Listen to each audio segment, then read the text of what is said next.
Okay, so Merci Suarez on chapter 2, and the first sentence says, Rolly has only had his license for a few weeks, and already we've lost a mailbox and 2 recycling bins to his skills behind the wheel. Just from that, on a scale of 1 to 10, how good do you think he's at driving? Probably 1. Do you want to drive? And are you excited to drive, or do you think that driving is dangerous? And why? And also, I have a question. Do you know anybody who drives really bad? Now, and then we see that a police cruiser is in the driveway. What in the world do you think this is about? Who do you think committed this crime, and why? What do you think is gonna happen? What do you think? I didn't know. I just kept on reading on, but I was sure someone in the family had done something really wrong, right? Now, let me just tell you, I'm reading this book along with you, so I have no idea what happened, okay? And so I was really excited and interested about what is happening. And how did you feel about everything? And how do you think that Mercy felt when she saw that, what was it? She saw the police car. What do you think? How do you think that she felt? Simile, please, here. Now, I have another question. Has a police car ever stopped you? And if so, and even if not, have you ever seen anybody else stopped by a police car? And if so, why? Well, our family, if they have any police car, I can't remember anything, so I don't even remember. So, but the thing is, I have seen lots of people getting pulled over for speeding on the highway, and I've actually seen a couple of accidents. One time, this car crashed into another car, just one car ahead. That one car saved us from being us who crashed in. That car crash resulted in a car, the door was just crumpled like an aluminum can. It was pretty terrifying. And then, so the guy who had committed it, even though he didn't mean to, he was like, oh man, I'm gonna get caught, and he ran for his life. I actually saw it with my own eyes. At least I saw some man in a dark suit, well, not dark, like a dark clothes, run into the bushes, out of a car. Now, and then I also wanted to talk about Abula, right? Abula, it says in the book, I'm just gonna read about half of the page, okay? It says, Abula's face is twisted and worried, although that's not unusual on its own. She's the manager of Catastrophic Concerns Department, in our family, after all. So it's pretty much resting her face. So it's pretty much her resting face. If you want to know all the ways you can be tragically hurt in everyday life, just talk to Abula. She keeps a long list, and she doesn't mind sharing details. Get back from the canal, she yells when one of us kids wanders too close to the fence behind our house. An alligator will close its jaws on you and drag you to the bottom. Put shoes on, she'd say whenever I'm barefoot. You get worms in your belly the size of spaghetti. She can't watch anyone climb a ladder without mentioning a neck-breaking fall, or sharpened knives without calling a fulana de tal who sliced off a thumb. And forget poor Lolo. She's after her grandfather non-stop for one thing or another. A fall, a heart heat stroke, even a patatas, whatever that is. Now, are you like Are you like the chief warrior of the family? Is there any chief warriors? And like, do you think what do you think? Do you think that you should live life with worries or without worries? Sort of, if you live life without worries, you're sort of freer than if you're living life with the worries. But at the same time, if you don't, then if you have no worries and you're like, okay, I'm gonna camp all alone in random national park, please think of it. Okay, so Yosemite, okay? Yosemite, random national park, that's one. I'm gonna camp all alone in Yosemite. Next day, you're starving, tent isn't working, you're wet, and you're hungry. Oh, I already said starving, so. And you're cold. Did I already say that? Never mind. The thing is, if you think about anything, just anything here, okay? And just point to a random object, okay? Close your eyes and point. I got the table here, so I'm gonna have to do something on the table. But, so yeah, after you point on that object, then you have to think of some worry that you can think along with. And I know that's hard, but of course, Abdullah could think of one, so I'm pretty sure you could too. The table. I know, running into the table at full speed. I have done that, and let me just tell you, my stomach here is, every time my stomach cries out because of pain. Just quick, yeah, that's one. And then another time I scraped my knee, and so yeah, those are some worries. And another is that maybe I'll lift this too high so that everything is gonna fall, even though that's not very realistic. It's still a worry. Now, what about you? What do you worry about? Now and then we learned that Lolo did something, right? It said that Lolo, well, actually, let's just hear it from. Wait, sorry. I by mistake I flipped the wrong pages. But anyway, we're gonna go to the part where Merci is talking to Lolo, okay? And now let's see. Yes.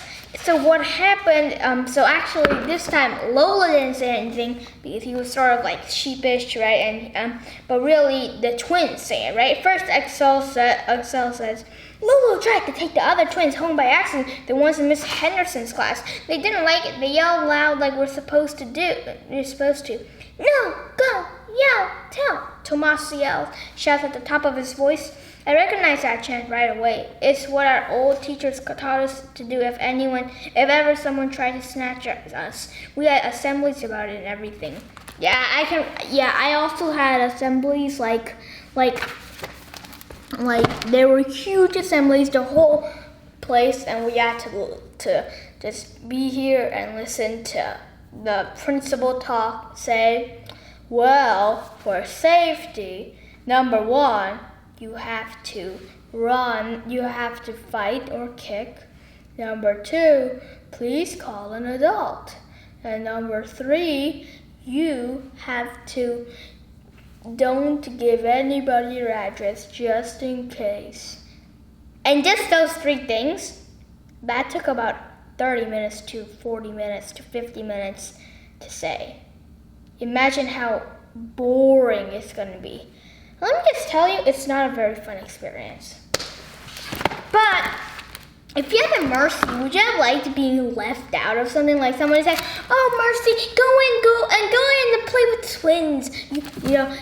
This is a private adult conversation. Has that ever happened to you? And even if that has, like maybe you don't even have twins, or there's no twins in your family, or this has never happened, then can you think of anything where like somebody says, "Oh, go"? I'm not talking about like if some other kid said it. I wouldn't call that like official, like some mom or somebody like adult said that.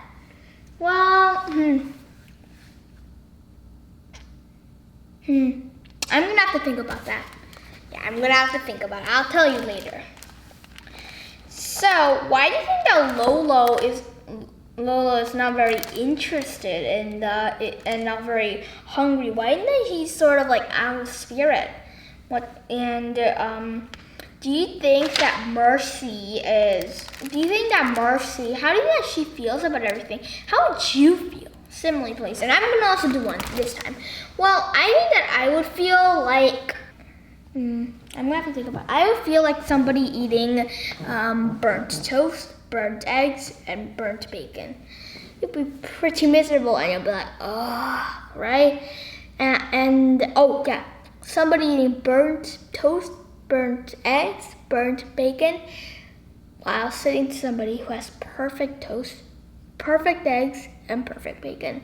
See, you're like, ugh, you're glaring at the other person. And even though Mercy's angry at his Lolo, she's angry sort of at, oh, I'm forgetting names now. Oh yeah, Mommy or the rest, right? Like Rolly and Abula. And so I also want to just go back a little. Let's see if I can see. Wait, when beginning the chapter 2, when it began, after the first sentence it says, even our cat Turtle has learned to hide when he hears the jingle of car keys.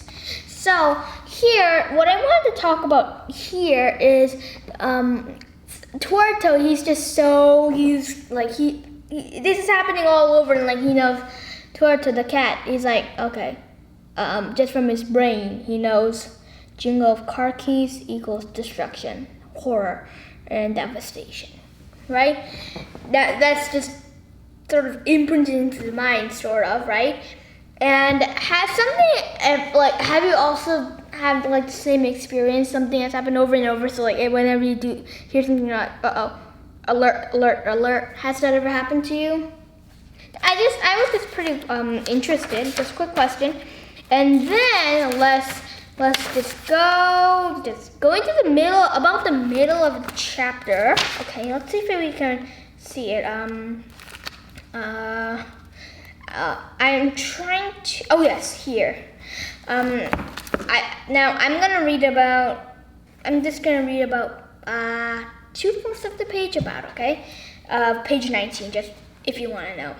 Mercy, this is an adult conversation, she says. Keep an eye on the twins, please. They've gone inside. I'll be right there. I felt my cheeks turn the color of my blazer. I'm in 6th grade, am I not? I'm old enough to babysit the twins, clean up Beulah's sewing room, start dinner, and save up for stuff that I want. But suddenly, I'm too young to know why my own grandfather has been busted. Go figure. I'll see what I can find out, Rolly whispers importantly as I walk past.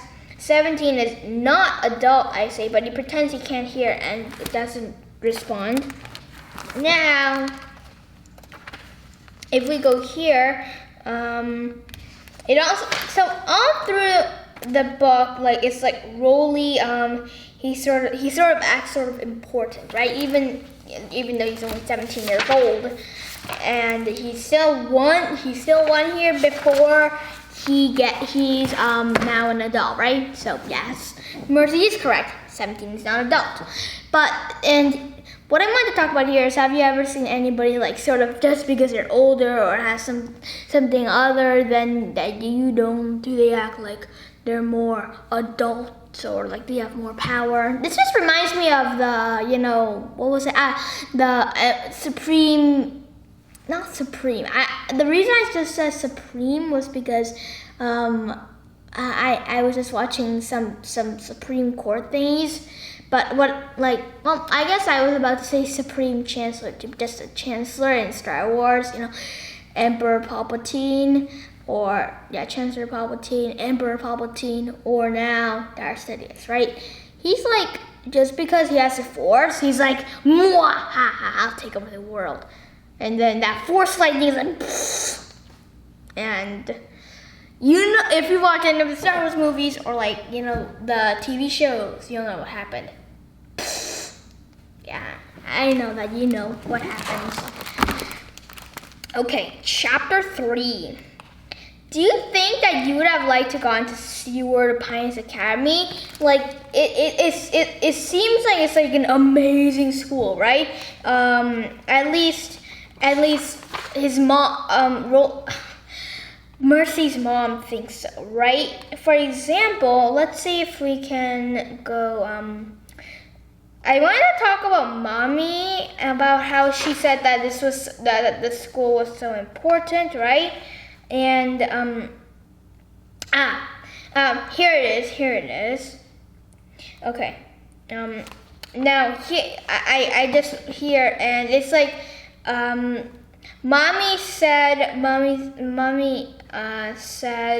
about how she to just appreciate Seaward Pines Academy because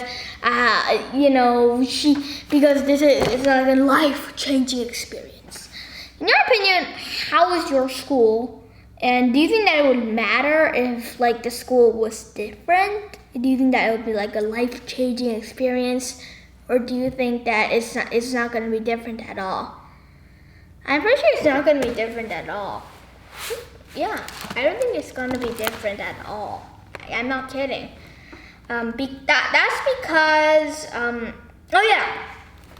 Can I just say one more thing? In the book, it says, that doesn't sound so bad, Mommy. It was useful to you last year, wasn't it? So after that, Mercy thought, I stared out the window. Mommy's blind enthusiasm is one of her more predictable and annoying qualities, right? So back to what I was saying ago. Do you think that the difference of schools are really important? And another thing is, do you think that do you like Mommy's style about how she's all enthusiastic about everything, or do you like other people's style, maybe Mercy's style, about how she just doesn't like things, and at times, just the fact that there's enthusiasm at times is just not needed, and at times you're just like, ugh, and that's okay. What do you think? I think that at times you should be, because the thing is, if you all had enthusiasm, yeah, that's good. You're happy all the time. You're trying to be happy, and yeah, at times that might be good. Like you can't always be like, oh, and see the bad side of things. So yeah, I encourage you to look in the good side of things. But what I am saying here is that maybe you can sort of like go between the two, because you have to feel some sadness at times, right? And besides, that's not like unavoidable either. And if you keep on thinking just good thoughts, then, well, I think that it's like suppressing all the bad things. And then if you're suppressing, at times it just makes everything harder if you're trying to act like everything's amazing and it's okay. And at times it just makes you get a little more annoyed.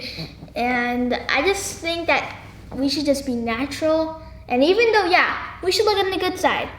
When we're mad, just, I don't know, do when you're mad. I think that it's not natural to suppress those feelings like into a tight ball with so much pressure. In the end, it's just gonna blow. And do you think that you would like to be again? Do you think that you would like to be a sunshine buddy? And if you have been a sunshine buddy, okay? Do you think okay, now I'm getting mixed up with my Morse. Who would you want to be paired up with? I know that you can just have the force or tell the future and be like, okay, I'm gonna have. You can't do that, but what's like sort of a description? And don't get it too detailed, because it's not like you can't say, I wish I had someone who loves Cheetos and popcorn and video games. That's too specific. Like something that is more, that can be in more of a wide category than something that's small. I think that I would have liked a free thinking, nice guy, nice person, somebody that isn't shy. Because if you don't, I've seen one time, I think I saw my friend also had to help out a new kid, and he seriously wasn't cooperating. So, yeah, so I think that at times we should just, I just want at least some positive partner. Even though I can understand how they wouldn't like it if they change school districts, all the friends are gone and all, so I can understand, but still, they should have some more of a positive attitude. I think that you know what I mean, right? Let's keep on going through the book. And so, Rolly, right? Rolly is just like, it seems that Rolly is like smart, right? So, because I just wanted to read this paragraph. Okay. I lean back and look out the window as we roll past the lower school. I wonder when Seaward is going to start. What? Sorry. I wonder when Seaward is going to start to feel like home. A lot of kids in my class started school here in kindergarten, like these little kids, but not Rolly and me. He came when he started middle school, and I joined him last year because a spot finally opened up in the 5th grade class when a kid moved away over the summer. Mommy almost fainted with joy when the office called to tell us. She's all about getting a good education no matter what. She wants Rolly to apply to the best colleges and for every scholarship. And when I complain about homework even a little bit, she reminds me how Poppy took on extra lawn jobs so that she could go to college at night. Now, I thought that was really important because Mommy also thinks about really big education, right? Good education. And also, it seems that Rolly, about all the good colleges and all that. And as we keep on going, actually, here's another good paragraph. And I'm gonna read a little more. This time on on page 31. After this, I'm gonna sort of discuss about Rolly here because I think that Rolly, he's one of the main characters. So we have to go through all the main characters, right? So we're gonna focus on Rolly a little because it's a good time to focus on Rolly because right now we're just on the progress to drive, and unless you think about anything, driving questions, then ask them. But really, I want to focus on Rolly because they're driving. So here's the paragraph on page 31. If you want to read along with me, perfectly fine. But I think that you can just listen. Rolly doesn't have this problem, of course. He's never got a bee stain in his spotless report card in his whole life. Not even here in Seaward, where we get worked to death. That kind of genius status means that he gets a cushy job working in the science lab as a teacher's assistant for his community service. He may be a terrible driver, but I can't deny that his brain, a very, very big brain, which is why...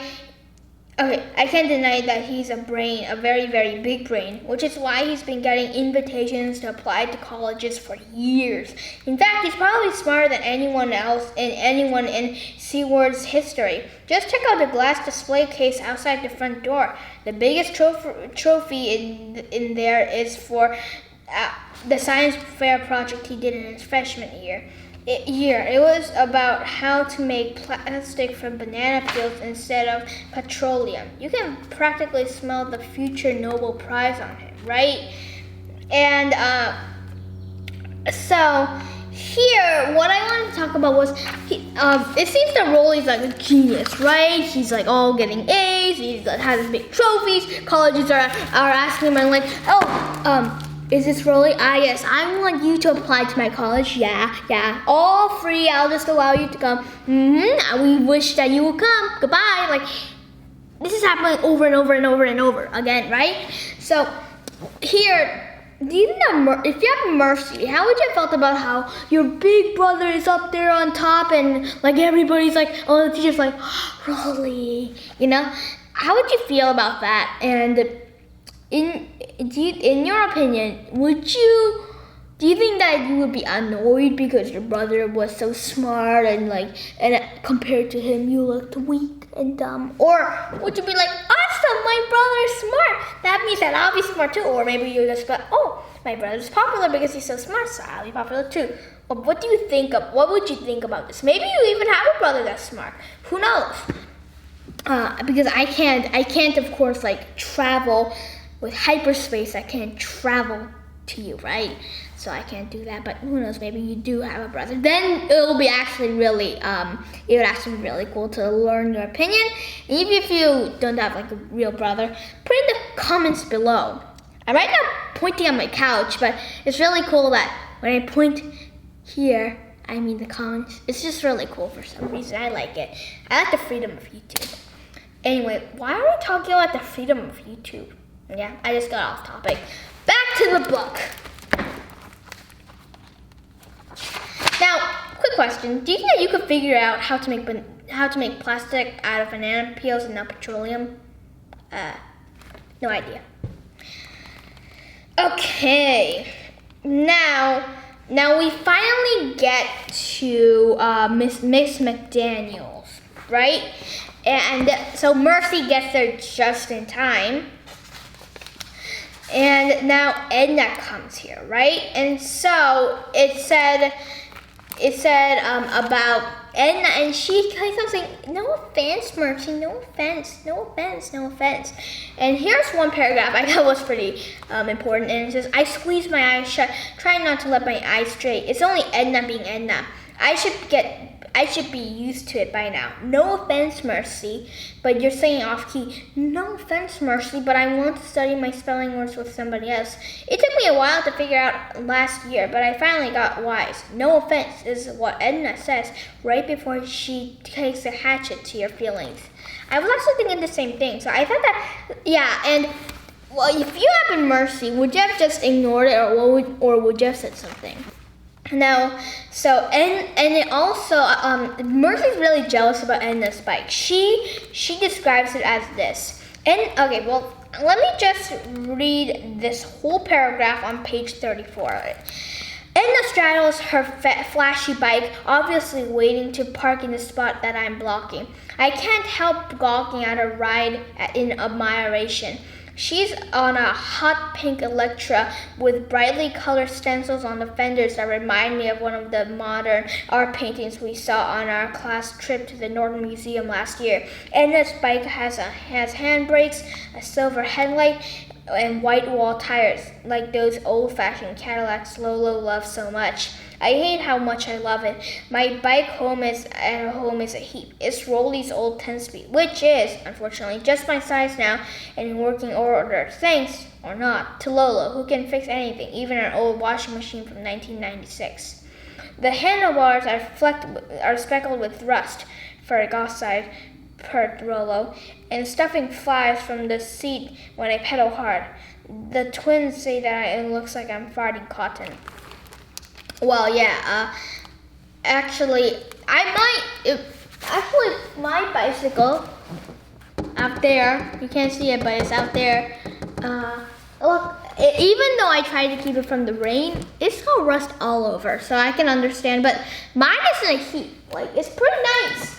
I'm pretty sure almost as good as Edna's, maybe even better. Well, not better, I guess. It doesn't have white wall tires, and the headlight just doesn't really work at all. Well, it works, but it keeps on going down, so it doesn't work in the but it still works, yeah. And then, yeah, but it's pretty cool. I think it's equally good as Edna's. Now, Jamie, I also want to talk about Jamie. Oh, but I totally forgot to ask my question, because I just read this whole thing, and now I'm not going to ask any questions. You know, that's not like Jaden. That's not like me, right? I'm going to ask you one question. That is, are you ever jealous because of at anyone, and if so, why? At times I'm jealous, like, at kids who are really good at doing instruments, because I practice, and it feels like I never get it. You know what I mean? So, but that's all. And also another question is, do you want something really badly, but you just can't get it right now? Has that ever happened? I'm pretty sure this all happened, even if it's just some small thing.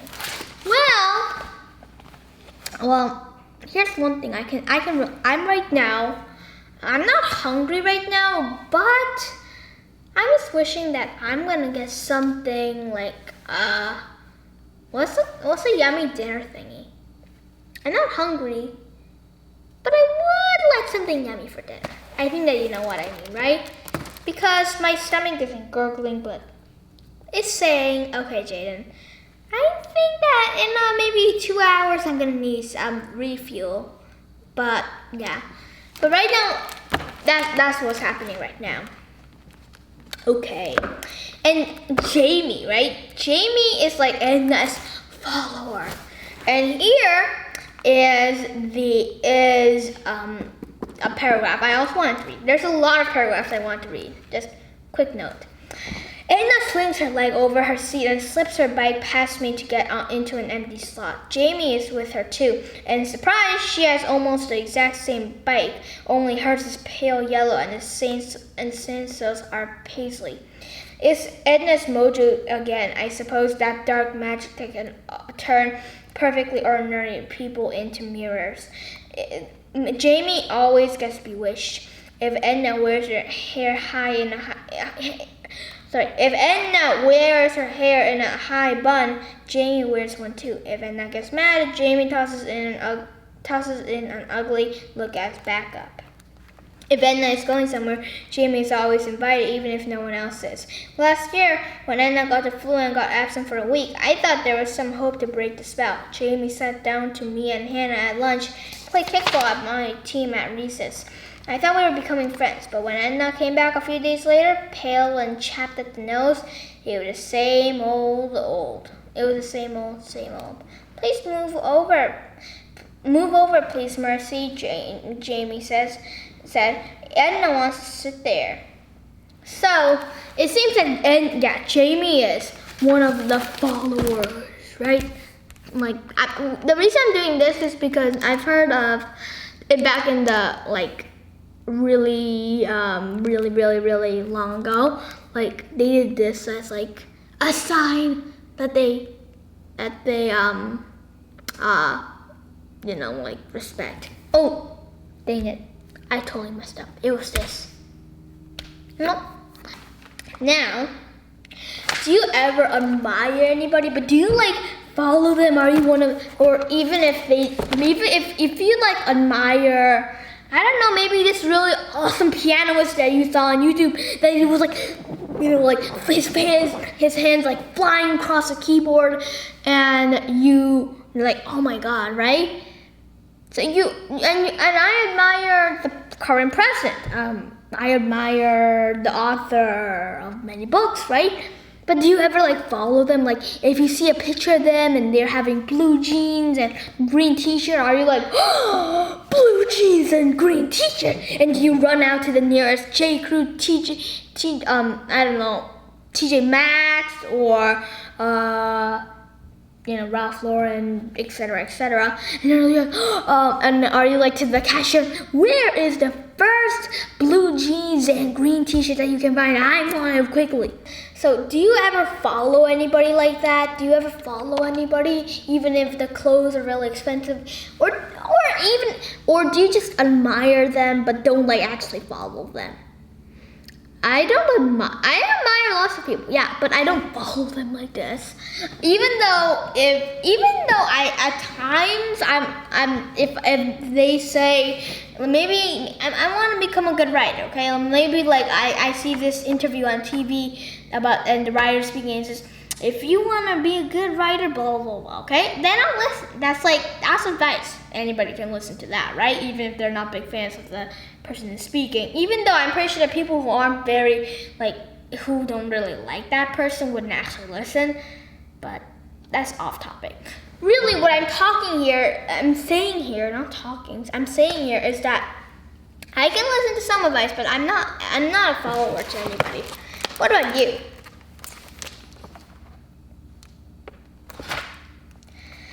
So, now, and then we realized that that Mercy is gonna meet a boy called Michael Clark, right? And he is from Minnesota. He likes ice fishing, and also, yeah, he's from Minnesota, which is a very cool place up there. Okay, just imagine that I'm pointing to Minnesota here, when Florida is down there. Now, if you had been Mercy, would you have wanted Michael Clark? And do you think that Mercy wants Michael Clark? How do you think that she's feeling? Simple, please, okay? And if you had been Mercy, okay, just Mercy, okay? And you had gotten someone that is from a different,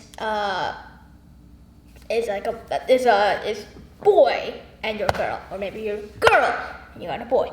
Would you like that? Would you not like that? Would you not even care? Or would you not even notice that? Or maybe you were thinking about something else and you didn't even know that. What do you think it is? I wouldn't really care. I mean, I'm not searching and I'm saying, a girl. Okay, I'm not doing that. And I'm also not doing the same with boys. I'm just like, okay, that's all.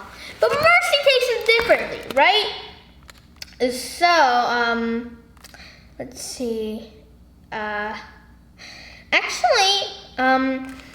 So the thing is, at first, Mercy actually likes this, but then it now becomes super annoying, like the pest that maybe she is.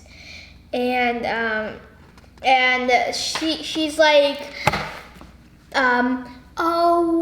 actually no, I'm gonna spoil it. Just read the book, and maybe we're gonna actually cover that a little. I'm pretty sure we are in the first 11 chapters. Yeah. And quick question: what would you compare Edna to? Like, what's anything that you can compare Edna to?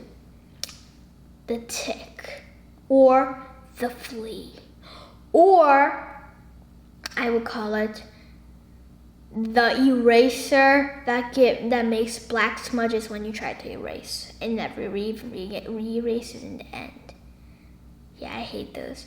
And another is the not tuned piano. Another is that itch that you can't reach on the back of your back, like like that section when you just can't reach. I think I can reach everything, but for people who have shorter arms and can't reach, and besides, I can barely reach anyway. And here I can't even reach. Actually, I can reach here, but that's not the point. Now, Mercy, right? Mercy is like trying to talk to Mrs. McDaniels, and she's saying, she starts with, "There's lots of problems." And I think that maybe I would like to be some other thing, not like a sunshine buddy. I think that I would like something else. She's sort of like that, right? If you have a Mercy, would you have just sucked it all down, and would you be like, okay, and not complain, or would you like, oh, this is a heart attack, I think I'm gonna die. Oh, and would you be like, Miss McDaniels, please? Oh, and would you be begging for forgiveness and etc., or should I even care? I don't think I'd have cared. I said that before already. Now, do you think that being a sunshine buddy is lucky? And Miss McDaniel said, "Are you aware that it's an honor to be selected as a sunshine buddy ambassador?" Do you think that being a sunshine buddy is a good thing? Yeah, I mean, it's like an honor for you to help some other kid, right? It's not like, I'm pretty sure that the school isn't gonna ask that bully who keeps on beating up kids, pound, pound, pound, pound, pound, right? They aren't gonna ask that. Maybe a nice kid, right? Popular nice kid. That's who they are gonna ask, right? That's gonna be who they're gonna ask. And now finally, I want to talk about, do you think that Mercy's gonna enjoy being sunshine buddies with Michael? Do you think that they're gonna be they're gonna be friends? What do you think? And then suddenly, and then I'm gonna read the last, right? Okay, the last page here. Okay. So actually no, I'm gonna start on page 44, the second to last page. I try to think of some non-dorky way of officially introducing myself to Michael later. Maybe I'll take a picture of myself and send it to the phone number listed on his folder. Hi, I'm your fake friend for a couple of weeks. Hi, I'm here to make sure you don't barf because no one is talking to you. Hi, did you go to a moldy school in Minnesota? Unfortunately, I don't get far before I hear giggling right behind me. Someone has stepped out of the girls' bathroom. Ooh, Michael, let's be buddies. I don't turn around. I already know who it is. Who do you think it is? If you guessed Edna, then you are correct.